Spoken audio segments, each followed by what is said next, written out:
Halo teman-teman Lumbung Pustaka, berjumpa lagi pada kesempatan kali ini. Kita akan melanjutkan pembahasan terkait dengan pemahaman Pancasila nomor 11 sampai dengan nomor 20 sesuai dengan permintaan teman-teman yang ada di kolom komentar. Sebelum itu kita akan sedikit mereview terkait dengan hal-hal yang saat ini sedang berlangsung, yaitu tentang FR ya, atau laporan lapangan gitu ya. Perlu saya sampaikan sebelum saya membahas ini, sedikit saya berikan news flash atau informasi terbaru.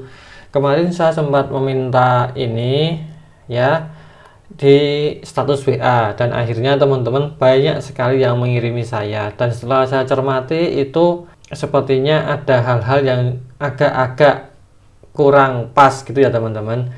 Kenapa? Karena gini, kalau FR itu bentuknya berupa soal yang benar-benar sesuai dengan yang diujikan itu berbahaya teman-teman. Berbahaya untuk siapa? Berbahaya untuk yang membagikan soal dan juga yang menerima soal. Kenapa? Karena di dalam dokumen negara itu ada dokumen yang dikecualikan. Dikecualikan artinya adalah dokumen yang hanya boleh dilihat oleh yang berwenang. Kalau teman-teman yang lolos administrasi, teman-teman punya hak untuk melihat soal SKD. Tetapi bagi teman-teman yang belum ujian dan tidak ada sangkut pautnya dengan itu, mereka tidak punya hak untuk melihat soal tersebut. Kalau teman-teman menyalin soal itu dan membagikannya ke dalam lini masa teman-teman, itu berbahaya. Artinya apa? Nanti bisa-bisa itu di-track, dilacak, dan kalau ketemu teman-teman nanti akan mendapatkan dampak yang kurang bagus. Bisa jadi ya, saya mendengar teman-teman yang di pelaksanaan itu mau bilang kalau nanti penyebaran FR ini berlebihan dan sampai mengganggu validitas soal, jadi soal itu kalau bocor dia tidak bisa mengukur mana orang yang benar-benar bisa dan mana yang tidak. Iya enggak? Bener kan? Nah, kalau ini sampai benar-benar berlebihan, nanti itu akan benar-benar dilacak oleh penyelenggara. Dan dampak buruknya kepada yang menyebarkan itu nanti akan mendapatkan sanksi. Contoh sanksinya yang direncanakan itu adalah pengurangan nilai SKD. Nah, oleh sebab itu kalau teman-teman ingin membagikan FR, tolong jangan bagikan dalam bentuk soal. Karena kalau bentuk soal itu teman-teman bisa dibilang membocorkan data yang dikecualikan. Nah, gitu ya teman-teman. Tetapi karena kita ini adalah orang Indonesia, diberikan aturan, ya kita harus pinter-pinter mengakalinya, ya kan? Undang-undang aja bisa diakali, apalagi hal seperti ini. Pasti bisa diakali. Gimana cara mengakalinya? Cara mengakalinya adalah teman-teman cukup menghafalkan yang bagian sudah ujian ya, dan ingin membagikan pengalamannya, hafalkan aja materinya apa. Misal figural tentang apa? Figural tentang deret. Dah gini aja, jangan sampai disebutkan bentuk gambarnya apa, pilihannya bagaimana, nggak perlu. Kalau teman-teman misal membagikan tentang deret keluarnya berapa angka, misal 3 soal gini, nggak usah dijelaskan deretnya itu ABCD, A nya apa, B nya apa, D nya apa, itu nggak usah, cukup gini aja. Atau misal tentang radikalisme gitu, enggak, teman-teman jangan tuliskan soalnya, cukup aja radikalisme di dalam dunia misal pendidikan, gini aja. Kalau gini aman, karena ini bukan rahasia negara, ini adalah sesuatu yang ada di kisi-kisi, ini aman. Tetapi kalau teman-teman membagikan soalnya, itu yang kurang aman. Ini cukup, bagi saya ya, ini cukup berbahaya gitu teman-teman. Jadi hati-hati dalam membagikan testimoni. Membantu orang itu bagus, sangat dianjurkan, tapi juga harus pinter cara membantunya. Oke, gitu ya teman-teman. Sekali lagi, kalau bisa teman-teman jangan membagikan soalnya, cukup bagikan poin-poinnya saja, itu lebih aman untuk kalian. Sekarang kita lanjutkan ke soal nomor 11. Itu hanya pengantar saja, pendapat saya. Teman-teman mau menerimanya atau enggak, ya bebas-bebas saja, karena itu hanya himbauan saja. Oke, kita lanjutkan soal nomor 11 tentang pemahaman Pancasila. Sikap yang dapat ditunjukkan sebagai bentuk pengamalan alinea pertama pembukaan Undang-Undang Dasar Negara Republik Indonesia tahun 1945 adalah rakyat Indonesia A. menentang adanya penjajahan dalam segala bentuk, B. mendukung invasi negara maju ke negara berkembang, C. mendukung kemerdekaan bangsa dalam wilayah yang sama, D. tunduk dan taat terhadap negara yang berjasa kepada negara Indonesia, E. menolak terjadinya dominasi asing ke negara Indonesia. Ada kata sikap, ya, berarti perbuatan yang ditunjukkan sesuai dengan alinea pertama dalam pembukaan UUD. Alinea pertama itu gimana bunyinya teman-teman? Bahwa kemerdekaan itu adalah hak segala bangsa, maka penjajahan di dunia harus dihapuskan karena tidak sesuai dengan peri kemanusiaan dan peri keadilan. Kurang lebih seperti itu. Intinya adalah Indonesia tidak setuju dengan proses atau kegiatan penjajahan. Berarti yang berhubungan dengan itu jawabannya adalah A, yaitu menentang adanya penjajahan dalam segala bentuk. Seperti itu ya teman-teman. Oke, kita lanjutkan. Soal nomor 12, keberadaan Pancasila sudah ada sebelum dirumuskan menjadi 5 nilai yang saling bertautan dan tidak dapat dipisahkan. Namun secara yuridis Pancasila terdapat dalam yuridis itu artinya apa? Secara hukum ya teman-teman, secara hukum. Yang A. Pembukaan Undang-Undang Dasar 1945, B. Batang tubuh Undang-Undang Dasar 1945, C. GBHN, D. Proklamasi, E. Sumpah Pemuda. Di mana yuridisnya? Yuridisnya adalah di pembukaannya. Di pembukaan UUD Negara Republik Indonesia tahun 1945. Di sini pembukaannya ada di alinea keempat dalam bentuk apa? Tujuan negara. Inilah yuridisnya. Ini adalah bagian yang tidak bisa dirubah sampai kapanpun. Ini masih berupa konsep yang masih abstrak dan baru diturunkan dalam bentuk batang tubuh. Batang tubuh terdiri dari apa? Batang tubuh terdiri dari pasal dan juga ayat-ayat. Nah, yang dirubah itu pasal dan ayat-ayatnya. Ini yang dirubah. Berarti jawabannya yang A, yaitu pembukaan Undang-Undang Dasar pada alinea keempat. Lanjut. Oke, soal nomor 13. Karya bersama dari konsensus untuk membentuk dasar negara Pancasila adalah kebanggaan bagi seluruh warga Indonesia. Hasilnya Pancasila dapat dijadikan sebagai titik temu untuk menjaga NKRI. Tindakan yang tepat dalam mencikapi Pancasila tersebut adalah A. mematuhi peraturan perundang-undangan, B. menghargai sesama, C. memperjuangkan persamaan hak, D. menjalankan kewajiban sesuai profesi, E. menjalin sikap peduli atas sesama ciptaan Tuhan Yang Maha Esa. Oke, di sini kita baca dari atas ada kata kuncinya, yaitu karya bersama atau konsensus. Nah, ini adalah konsensus yang dapat menyatukan sebagai titik temu ya untuk menjaga NKRI, ya intinya samalah untuk menyatukan NKRI. Konsensus itu artinya adalah kesepakatan bersama tanpa ada perbedaan satupun dari orang. Ya misalnya kalau rapat DPR sama sekali tidak ada satupun orang yang berbeda pendapat. Nah, untuk mendapatkan kesepakatan bersama ini dibutuhkan apa teman-teman? Ini dibutuhkan yaitu menghargai sesama. Menghargai sesama. Contohnya apa dalam Pancasila, dalam sejarah? Contohnya adalah ketika Pancasila masih dalam proses apa? Proses perumusan yang pada waktu itu dalam bentuk Piagam Jakarta. Piagam Jakarta. Nah, di sana baru tercipta yang namanya proses menghargai sesama. Di mana?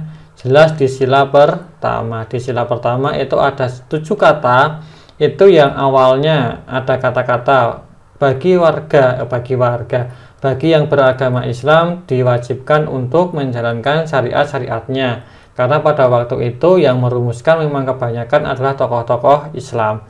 Tetapi karena untuk menghargai bersama, akhirnya apa? Ya udah 7 kata itu dihilangkan, cukup dengan kata-kata ketuhanan Yang Maha Esa. Nah, perubahan ini terjadi kenapa? Karena warga masyarakat Indonesia pada waktu itu yang ada di daerah timur itu ingin ada kesetaraan, ingin dihargai meskipun mereka adalah minoritas.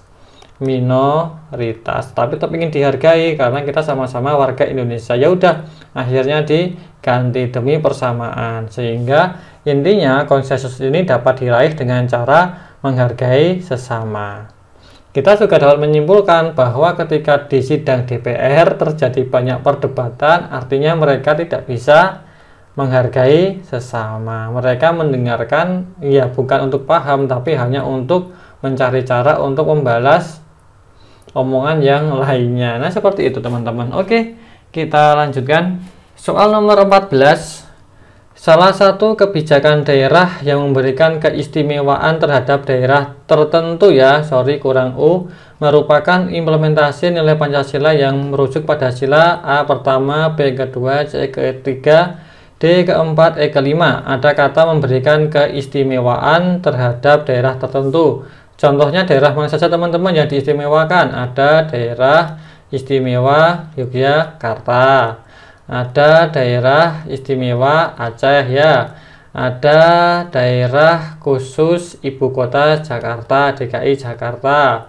Lalu ada Papua yang ada dengan OTSUS atau otonomi khusus Papua. Nah, teman-teman kalau melihat ini, kenapa teman-teman kok dibedakan Yogyakarta, Aceh, lalu Jakarta, ada Papua? Kenapa kok dibedakan dengan daerah-daerah yang lain? Apakah pertama karena ketuhanan yang Maha Esa? Tidak juga, tidak bisa digunakan ya ini ya. Kedua karena kemanusiaan, ketiga karena persatuan, keempat karena demokrasi, kelima karena keadilan sosial. Kebanyakan teman-teman memilih yang kelima, tentang keadilan sosial. Apakah seperti itu? Apakah orang-orang di Yogyakarta itu adalah orang-orang yang tidak bagus keadaan sosialnya? Jawabannya enggak. Di sini itu harga murah.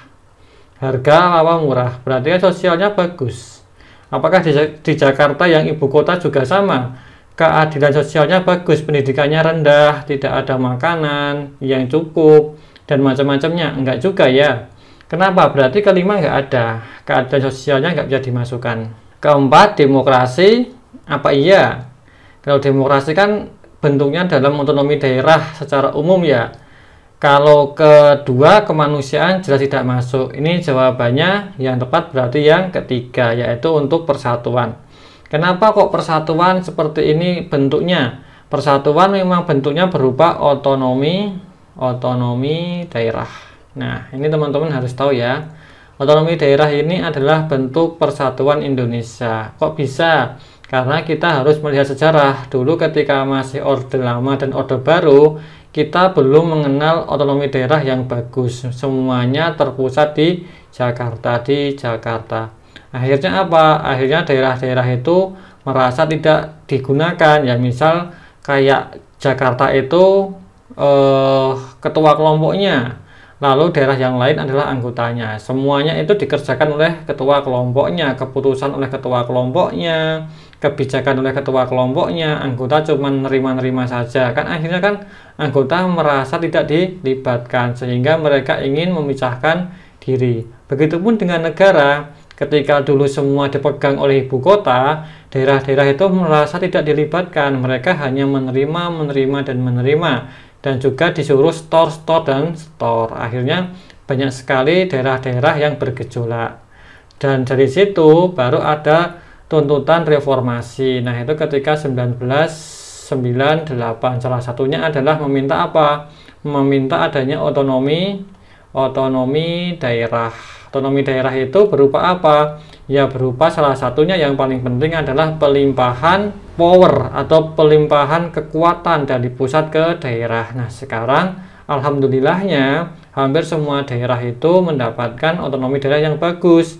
Di daerah Yogyakarta, di daerah Aceh, di daerah ini ya, ibu kota Papua, ini ada sebuah kepentingan politik yang memaksa diistimewakan. Teman-teman kalau ingin tahu silahkan dibaca sendiri. Kenapa Papua ada otsusnya? Kenapa Yogyakarta dan Aceh dijadikan daerah istimewa? Kenapa DKI juga dijadikan daerah khusus? Nah, itu semua ada di sana. Teman-teman tinggal baca sendiri. Kalau saya yang menjelaskan nanti tidak kurang pas. Oke. Seperti itu saja, kita lanjutkan soal berikutnya. Nomor 15, Pancasila sebagai pandangan hidup memiliki makna bahwa A. Setiap warga negara harus memiliki cita-cita, B. Setiap warga negara harus menaati tata peraturan, yang C. Setiap warga negara harus saling menghormati sesama, yang D. Setiap warga negara harus hidup mandiri, yang E. Setiap warga negara harus berkepribadian tinggi. Pandangan hidup itu adalah sesuatu yang ingin dicapai, ya, sesuatu yang ingin dicapai dalam bernegara, berarti kalau sesuatu yang ingin dicapai itu bentuknya apa, teman-teman? Bentuknya adalah cita-cita. Berarti jawabannya adalah yang A, yaitu pandangan hidup kita itu berupa apa? Berupa cita-cita setiap warga negara yang harus dicapai. Bentuknya apa cita-citanya? Pertama adalah merdeka,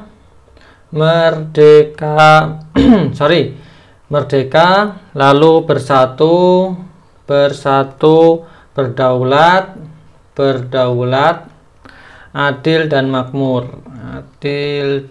makmur. Inilah cita-cita bangsa Indonesia yang ingin dicapai oleh seluruh warga Indonesia. Seperti itu, teman-teman. Kita lanjutkan soal nomor 16. Soal nomor 16, salah satu sifat Pancasila sebagai ideologi terbuka adalah dinamis. Hal tersebut memiliki arti bahwa A. Mewujudkan tatanan demokrasi, B. Kemampuan penyesuaian diri terhadap perubahan, yang C. Kemampuan mewujudkan kesadaran hukum, yang D. Mewujudkan proses kehidupan sosial, politik, dan humaniora secara rasional, yang E. Kemampuan untuk membangkitkan rasa nasionalisme. Yang namanya dinamis itu artinya adalah berubah, lawannya adalah statis, yaitu diam. Nah, karena ini berubah, maka jawabannya adalah yang mana? Kemampuan menyesuaikan diri dengan perubahan. Contohnya apa? Contohnya banyak. Misal, jadi Indonesia itu yang namanya undang-undang, khususnya di pasal-pasal itu ada karena sebuah kejadian. Misal, dulu masa jabatan presiden sebelum sekarang ya 5 tahun menjabat dan hanya bisa diperpanjang 1 kali lagi, itu awalnya kenapa? Awalnya adalah di orde lama. Lalu juga di orde, kalau di orde baru tidak bisa dipaksakan ya karena itu secara legal oke. Di orde lama. Kenapa? Di sini ketika Bung Karno itu membentuk MPRS, dan MPRS itu membuat TAP MPRS yang intinya dia melantik Ki.R. Soekarno sebagai presiden seumur hidup. Dari situlah menjadi polemik. Dan akhirnya dibuatlah sebuah aturan bahwa presiden itu waktu jabatannya adalah 5 tahun. Artinya apa? Bahwa ideologi itu berubah dinamis sesuai dengan keadaan. Contoh lagi, misal terkait dengan paham. Ada yang namanya paham komunis, misal. Paham komunis itu karena dulu dia berkhianat dan tidak bisa dijalankan, maka muncullah undang-undang yang melarang adanya paham komunis, ya kan? Itu baru muncul. Misal tentang HAM, ya, tentang HAM, undang-undang HAM itu muncul kenapa? Ya karena zaman dulu ketika Orde Baru dan juga Orde Lama itu banyak orang yang hilang, akhirnya tidak ditemukan sampai sekarang. Contohnya siapa? Contohnya Wiji Tukul, ya, sampai sekarang tidak ditemukan. Atau orang-orang hebat yang dibungkam, bahkan kebanyakan mereka adalah orang-orang yang membantu kemerdekaan, mereka hilang tanpa diketahui. Oleh sebab itu, maka dimunculkanlah yang namanya Undang-Undang HAM. Ada Undang-Undang HAM karena apa ya? Karena ada kejadian. Undang-Undang melarang komunis kenapa? Karena ada kejadian. Undang-Undang masa jabatan presiden kenapa 5 tahun? Juga karena ada kejadian. Itulah sifat Pancasila yang dinamis, berubah mengikuti kondisi zaman Indonesia, zaman di dunia. Oke, kita lanjutkan lagi. Soal nomor 17, menghayati dan mengamalkan Pancasila harus dilakukan secara menyeluruh.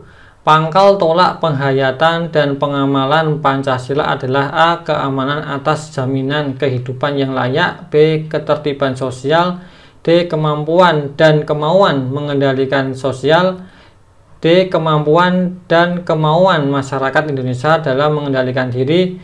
E. Integrasi sosial, ya, menghayati dan juga mengamalkan Pancasila, ya, itu secara menyeluruh adalah pangkal tolak dari apa? Pangkal tolak dari kemampuan dan kemampuan masyarakat untuk mengendalikan dirinya sendiri. Ya, kalau bisa mengendalikan diri sendiri, semua orang di Indonesia itu bisa mengamalkan nilai-nilai Pancasila yang ada 45. Contohnya yang paling mudah, saya mengambil nilai Pancasila pada sila pertama, yaitu kita harus toleransi pada agama lain. Ya, kalau diri kita sendiri sudah bisa mengendalikan diri, ya udah, teman kita beda agamanya tidak masalah, asalkan itu masih agama yang diakui di Indonesia. Islam, Katolik Protestan, Kristen, Hindu, Buddha, dan Konghucu. Nah, minimal ya harus itu yang dianut. Kalau di luar itu ya agamanya tidak ada, itu bertentangan dengan sila pertama. Contohnya seperti itu. Jadi pengendalian diri itu kalau sudah bagus pasti bisa mengamalkan 45 nilai-nilai Pancasila. Tidak perlu terlalu jauh sampai ingin mengendalikan sosial. Sosial akan terbentuk sendiri ketika setiap individu sudah bisa mengendalikan dirinya. Oke, kita lanjutkan lagi. Soal nomor 18. Amanat Pancasila sebagai dasar sekaligus pandangan hidup negara Indonesia dalam penyelenggaraan negara adalah perluasan otonomi daerah, perlunya tokoh sebagai teladan. Yang C. Keikutsertaan warga negara dalam menyelenggarakan negara. Yang D. Pelibatan pejabat daerah dalam perumusan kebijakan.